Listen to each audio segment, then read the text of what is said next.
Aku baru mengerti sekarang. Kadang, kehilangan bukan tentang ditinggalkan, tapi tentang menemukan kembali diri sendiri. Setelah malam aku menangis di sajadah, ada sesuatu yang berubah di dalam diriku.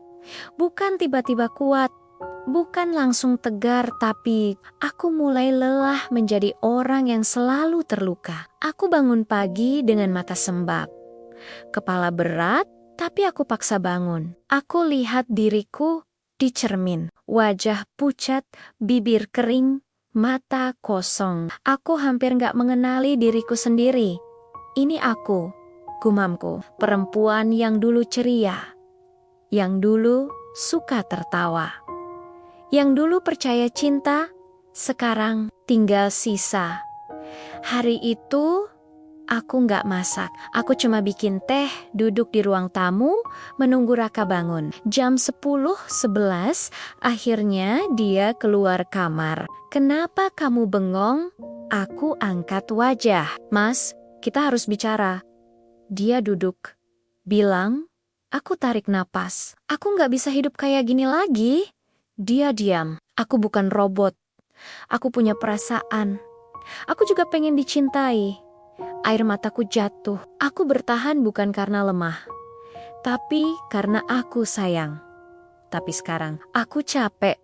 Dia menunduk. "Aku salah. Aku tahu. Maaf." Aku tersenyum pahit. Maaf gak selalu bisa menyembuhkan.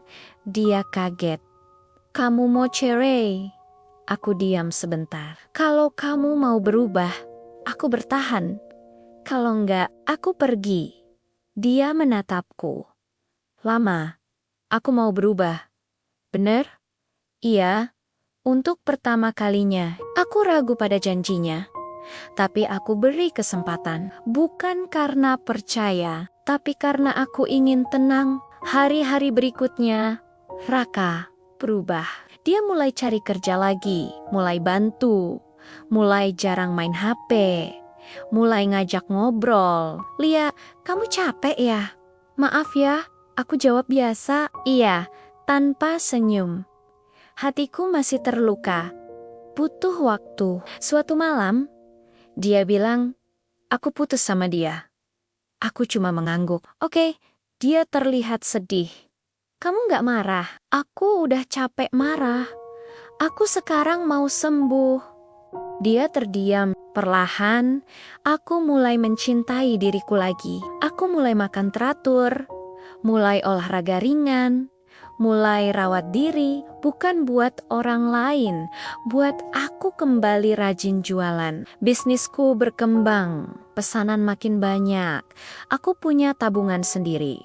Aku merasa kuat, bukan karena ada Raka, tapi karena ada aku. Suatu sore, kami duduk di teras. Raka bilang, "Kamu sekarang beda." "Kenapa? Kamu lebih tenang." Aku tersenyum. "Aku belajar nggak menggantungkan bahagia ke siapapun." Dia menatapku. "Aku takut kehilangan kamu."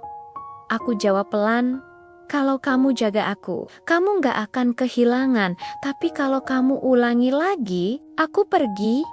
Dia angguk. "Aku janji." Aku nggak langsung percaya. Tapi aku lihat usahanya. Hari demi hari, bulan demi bulan. Dia kerja lagi. Dia pulang tepat waktu. Dia ninggalin HP kalau lagi sama aku. Dia berubah. Pelan. Tidak sempurna. Tapi nyata. Suatu malam, dia pegang tanganku. "Terima kasih nggak ninggalin aku." Aku menatapnya. "Terima kasih juga karena akhirnya kamu sadar." Aku belajar satu hal.